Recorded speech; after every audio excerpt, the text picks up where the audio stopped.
Alright, what's up, Summoner? SoloRenektonOnly here. I just want to go quickly through like my masteries and talk about them a little bit.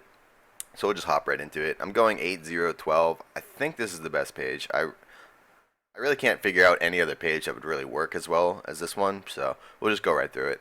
Obviously, you want sorcery over the attack speed. Attack speed is probably one of Renekton's worst stats.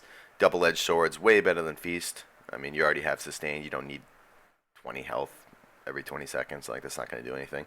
You'd rather get the 3% damage. Um, Natural Talent's actually an interesting one. I think it's going to be really good on champions that can use both the AD and the AP, but Renekton isn't a champion like that. So the Vampirism is going to be really, really good.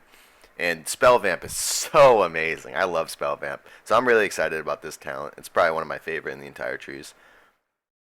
Between Bounty Hunter and Oppressor, I think Oppressor is just better because you have a stun. So you get the increased damage pretty much all the time when you go in for your trades. And if you're using the powered W, you even get the increased damage for longer. So Bounty Hunter, potentially if you kill every different champion on the enemy team, so 5 different champions, you can get 5% increased damage. But if you understand how like percent increased damages work in this game, it's generally like terrible.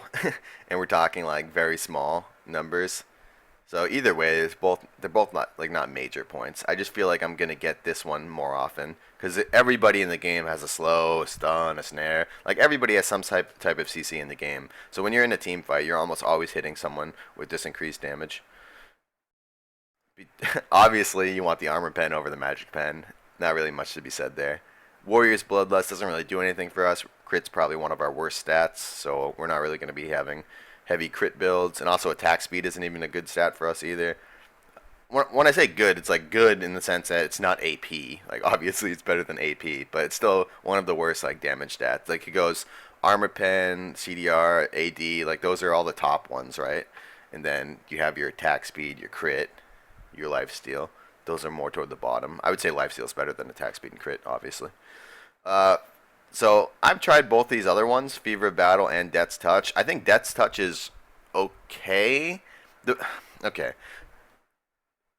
Fever of Battle is definitely better early game. Death's Touch is possibly better late game, depending on. Honestly, I'm not really sure about this one. Because I did both of them, right? So basically, the problem with Death's Touch is it doesn't go off of total AD. It goes off of your bonus AD. So it's 6 plus 50% of your bonus AD. So you're not going to have any bonus AD until you start building like damage items, right? So it's going to be very weak in the early game. You're talking about like what's your first buy? You get a Doran's Blade, that's 8, right? 8 attack damage. So it's 6 plus 4, because half of 8. So 6 plus 4. You get 10 damage over 3 seconds. That's what Death's Touch gives you. Whereas at level 1, this is going to give you an additional, what? If you get 10 stacks of it, 10 additional damage. Like that is better. Just straight up. 10 AD is much better than 10 damage burn effect. It's like not even remotely close. Because the ten AD affects your auto attacks, affects your Q, affects your W, affects your E. Like it affects everything, right? So you get way more out of this. And then obviously it scales with levels. By the time you're 18, you're getting 80 potentially if you stack it up. So I think this is really solid, especially if you're going like a tankier build. It's even better. Um, Obviously, it's even better when you're going a tankier build because you're not getting a lot of bonus attack damage. So Death's Touch won't be getting very high. I have done like a full AD build, and Death's Touch does get pretty insane late game. Like I've had it doing 200 damage burns. So like, but even then, like a 200 damage burn isn't that much. And then you gotta remember that it's gonna get reduced when it's AOE damage. So yeah, so it'll only do like 100. Yeah, right there. It gets halved if it's AOE damage. So if I queue like 5 people, it's actually pretty decent because I'll get like 100 burn on 5 different people. But uh, honestly, I'd rather have Fever Battle. Fever Battle also works with your W. Like your W will apply multiple stacks because it's like on hits. So it even works with your W. I just think it's overall better. It's somewhat close to Deathfire, but this helps in the early game, and the early game's really where you want your runes and masteries to help you the most. Uh, Between Cunning and Resolve, I think Cunning's absolute garbage. The first two talents don't give anything for you really. Like increase your flask, it like doesn't do shit, and then like the movement speed's nice, but it's out of combat. If it was in combat, then it'd be pretty cool, but pretty garbage. Then you got Merciless, which is actually good. Deals 5% increased damage to champions below 40%, and then Dangerous Game. Like, these are two talents that are actually good. Definitely not worth the 12 points that I could be putting in Resolve. So I've kind of just thrown Cunning out. I don't really like it. Recovery's way better in the early game than Unyielding. You're not going to have bonus. If this wasn't bonus, then yeah, this would be amazing. But it's bonus armor, magic resist. So all like the base values that you have don't count toward this. So like at the start of the game, you're going to have 9 bonus armor because you have 9 from your runes and masteries. And you'll either have 12 or 0 magic resist depending on the runes that you go. So you know, you're getting terrible gains off of this. You're going to get much more off of recovery in the early game. And the early game's really where you need your runes. This is a toss-up right here. So Tough Skin and Explorer, they're both really good.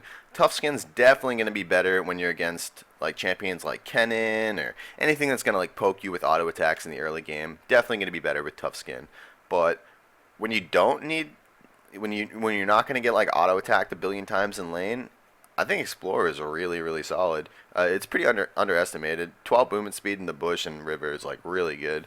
Allows you to do some escapes that you might not normally be able to make, and then, excuse me, escapes that you might not normally be able to make, and then obviously you can catch people a little bit easier if they try and like run away through a bush, or you get like the Nidalee buff type thing, and then, you know, obviously in the crocodile's natural habitat of the river, you can get a little bit more movement speed.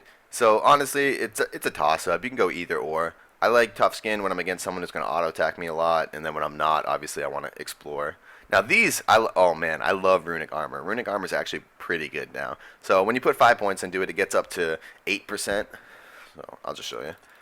It gets up to 8%, which is pretty good. So all shields and healing effects on you. So that means if anybody uses effects on me, or if I get them myself.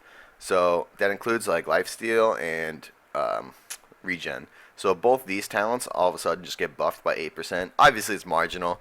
I mean, 8% on these is like not very much, but you got to factor in when you get lifesteal items, it's becoming really good. And there's so many good lifesteal items: Ravenous Hydra, Death's Dance, like so many great lifesteal items.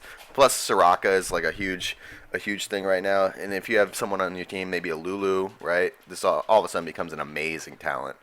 I definitely think Runic Armor is going to be the way to go when you build Ravenous Hydra, and then I feel like Veteran Stars is going to be the way to go when you build Titanic Hydra, because obviously 4% health is really good synergy with Titanic Hydra. Makes you tankier. Pretty good.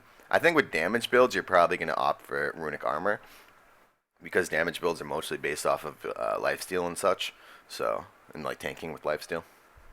And then this isn't even close. Insight is just 15% reduction on CDRs, or, sorry, 15% CDR on summoner spells is absolutely insane. Getting your flash on a lower cooldown, I mean, it's just amazing.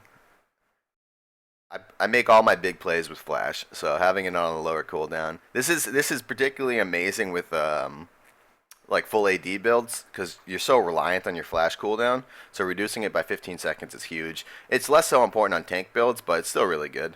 And then it's definitely better than Perseverance. So this is kind of what I've been messing around with. 18-0-12. I mean, this, now I'm not saying this is going to be like the end all be all, like this is what you got to go. But I think this is the best right now. And I mean, obviously I'm going to do more testing and like, you know, figure out more stuff.